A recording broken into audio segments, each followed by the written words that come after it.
उठो, नहीं तो दुकान खोलने में देरी हो जाएगी। हाँ हाँ गौरी, चलो। अरे वाह, आज का दिन तो बहुत अच्छा है। लगता है आज अच्छा मुनाफा होगा।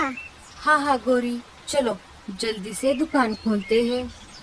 अरे सुंदर, कैसे हो? मैं तो बहुत अच्छा हूँ। मुझे एक चाय और एक प्लेट पकोड़े दे दो। हाँ हाँ, जरूर। ये लो। वाह, क्या बात है। आज के पकोड़े तो बहुत अच्छे बने हैं। और चाय? हाँ हाँ, चाय का तो क्या ही कहना। मैं तुम्हारे चाय और पकोड़े खाए बिना रह नहीं पाता। वो सब बात कर ही रहे थे, तभी वहाँ पर मीनू मौसी के साथ साथ जंगल के कुछ पंछी आ जाते हैं। कालू सभी को एक एक प्लेट पकोड़े और चाय दे देता है। कालू, तू एक काम कर, क्या मीनू मौसी?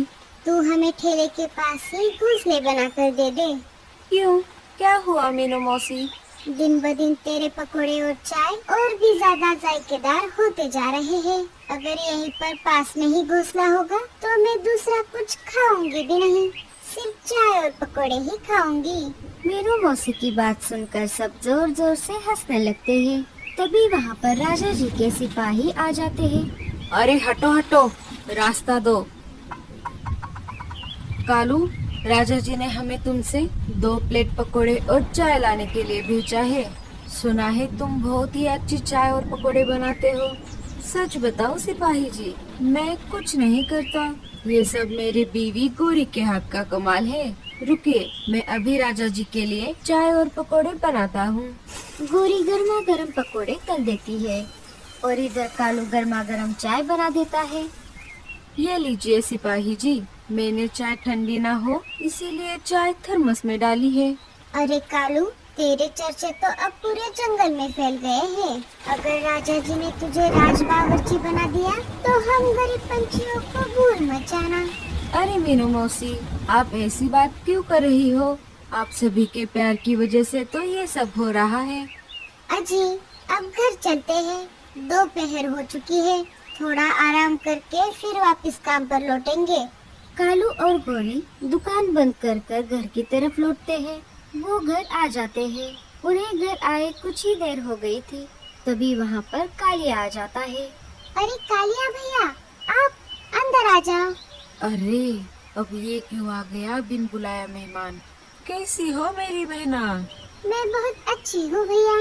अच्छा हुआ आप दोपहर के समय आ गए। क्यों, क्या हो गया गौरी? मैंने नया मेरा मतलब है हमने नया दुकान शुरू किया है। कैसी दुकान? चाय पकोड़े की। अरे वाह गौरी, ये बहुत अच्छा हुआ। वैसे भी बारिश के समय सबको पकोड़े और चाय बहुत अच्छे लगते हैं। अरे क्या बताओ भैया, पूरे जंगल के पंछी हमारे चाय पकोड़े खाने के पीछे पागल है पागल। गौरी, मैं जरा बाहर जाकर आता हूँ। ठीक है, जाते जाते छाता लेकर जाना। बहना, तुमने दुकान तो शुरू की है, लेकिन मुनाफे का क्या? वो क्या है ना, क्या बात है, मुझे खुलकर बताओ। हमारी दुकान तो बहुत अच्छी चलती है, लेकिन मुनाफा ना के बराबर होता है। अच्छी क्वालिटी देने के चक्कर में ले देकर थोड़े ही पैसे हाथ में रहते हैं। तुम तेल कितने दिन में बदलती हो? यही 1 या 2 दिन में। और दूध में पानी मिलाती हो या नहीं? नहीं नहीं, मैं दूध में जरा भी पानी नहीं मिलाती। बस तुम तुम्हारे पति को संभाल लेना, बाकी मैं देख लूँगा। थोड़ी देर बाद कालू घर आ जाता है। अरे कालू जी, ये क्या हो गया? आपको ये चोट कैसे लग गई? मैं जंगल के ऊपर से उड़ रहा था, तभी अचानक ओलों की बारिश शुरू हो गई। उसी से मुझे ये चोट आ गई है। मैंने आपसे कहा था छाता साथ में लेकर जाना।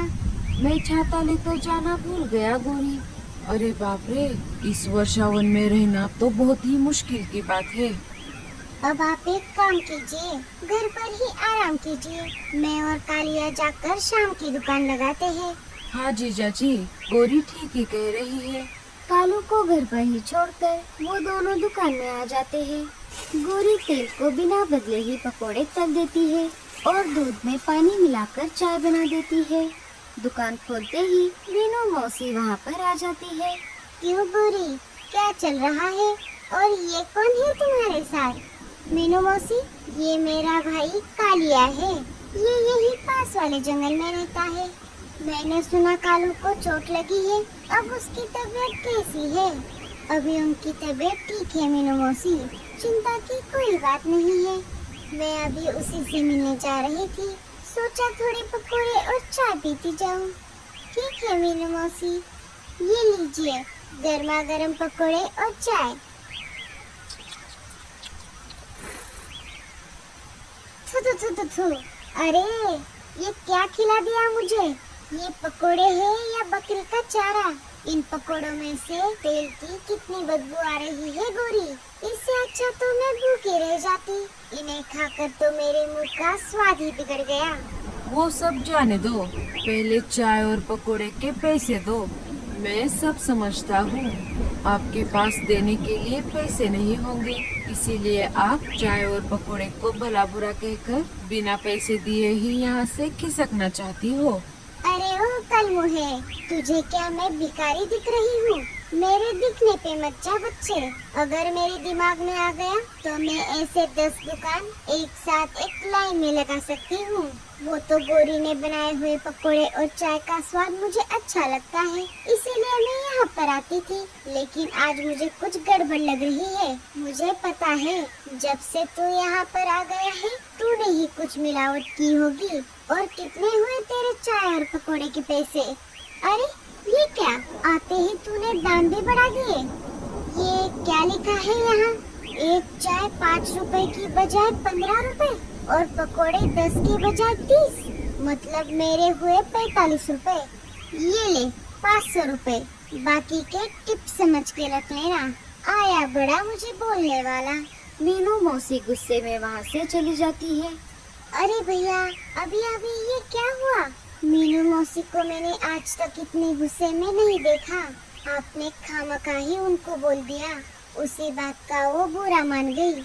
लगता है खराब तेल और दूध में पानी मिलाने की वजह से हमारे चाय और पकोड़े का स्वाद बदल गया है। मुझे खुद खाकर देखना चाहिए। गोरी ने जैसे ही एक पकोड़ा खाया, खाते ही उसने भी थूक दिया और जैसे ही चाय पी उसे तो उल्टी ही हो गई। अरे बाप रे भैया, मीनू मौसी तो सच बोल रही थी। पकोड़े और चाय का स्वाद एकदम बेकार हो गया है। अब हम क्या करें?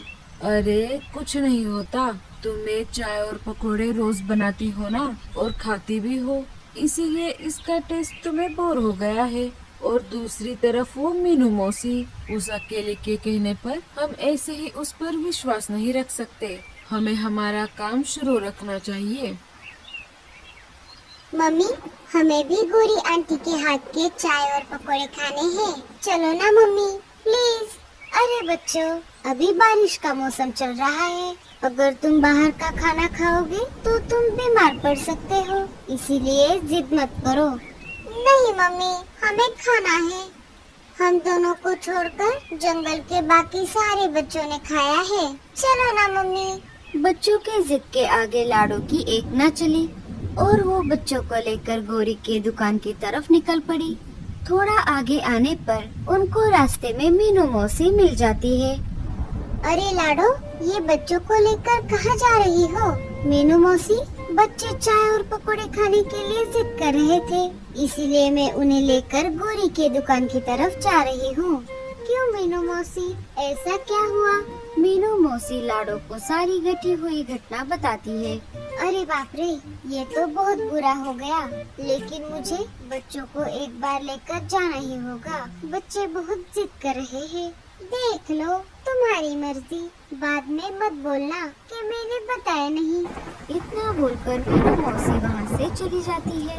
लाडो भी बच्चों को लेकर दुकान की तरफ निकल पड़ती है। अरे लाडो, तुम यहाँ? बताओ क्या दूँ, चाय या पकोड़े?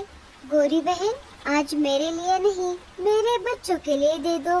2 कप चाय और 2 प्लेट पकोड़े। ये लो बच्चों, गर्मा गर्म चाय और गर्मा गर्म पकोड़े। बच्चों ने पहली बार ही चाय और पकोड़े खाए थे, इसीलिए उनको इनका टेस्ट पता नहीं था। बच्चों ने चाय और पकोड़े खा लिए। पैसे देकर लाडो और बच्चे घर की तरफ निकल पड़े। तीनों घर आ जाते हैं। घर आते ही बच्चों को उल्टियाँ होने लगती है और तेज बुखार भी आ जाता है। लाडो वक्त ना गवाते हुए बच्चों को डॉक्टर उल्लू चाचा के पास लेकर आती है। डॉक्टर बच्चों की जांच कर लेते हैं।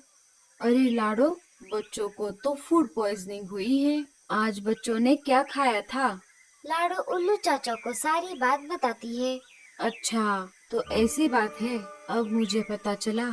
आज सुबह से ही बहुत सारे पंछी इसी प्रॉब्लम को लेकर मेरे पास आ रहे हैं। लगता है गौरी के चाय और पकोड़े में ही कुछ गड़बड़ है। हमें राजा जी के पास इस बात की कंप्लेन करनी चाहिए। लाडो, मीनू मौसी और भूरा मिलकर राजा जी के पास आ जाते हैं। लाडो सारी बात राजा जी को बताती है। अच्छा, तो ऐसी बात है। चलो, मैं राज बावर्ची को साथ लेकर आता हूँ। हम गोरी के दुकान के चाय और पकोड़ों की जांच उनसे करवाएंगे। तभी दूध का दूध और पानी का पानी हो जाएगा। सारे मिलकर गोरी की दुकान के पास आ जाते हैं। राज बावर्ची दुकान में रखे हुए सारी सामग्रियों की जांच करता है। राजा जी, पकोड़े बनाने में जो तेल इस्तेमाल हो रहा है उसे बहुत समय से बदला नहीं गया, और चाय बनाने के लिए जो दूध इस्तेमाल हो रहा है उसमें पानी मिलाया गया है। वो पानी भी दूषित है। इसी वजह से पंछी बीमार पड़ रहे हैं। अच्छा, तो ऐसी बात है। सिपाहियों, इस दुकान में जितना भी सामान है वो जब्त कर लो। और गोरी, मैं तुम्हें ये ठेला हमेशा हमेशा के लिए बंद करने का आदेश देता हूँ। साथियों, मुझे माफ कर दीजिए। मेरे इस भाई की वजह से ये सब हुआ है। उसी के कहने पर मैंने ये सब किया है। मुझे इस बात का बहुत पछतावा है। कालिया, तुम अभी के अभी ये जंगल छोड़ के यहाँ से चले जाओ। गोरी और कालिया घर वापस आ जाते हैं। अरे गोरी, क्या हुआ? तुम दोनों ऐसे मुंह लटका कर क्यों आए हो? गोरी सारी बात कालू को बताती है। मुझे पता था ऐसा ही कुछ होगा। क्यों गोरी, अब पता चला? लालच बुरी बला है। कालिया अपना सामान लेकर वापस अपने घर की तरफ चला जाता है। कैसी लगी आपको हमारी कहानी? हमें कमेंट्स में बताएं और लाइक, सब्सक्राइब एंड शेयर ज़रूर करें। शुक्रिया।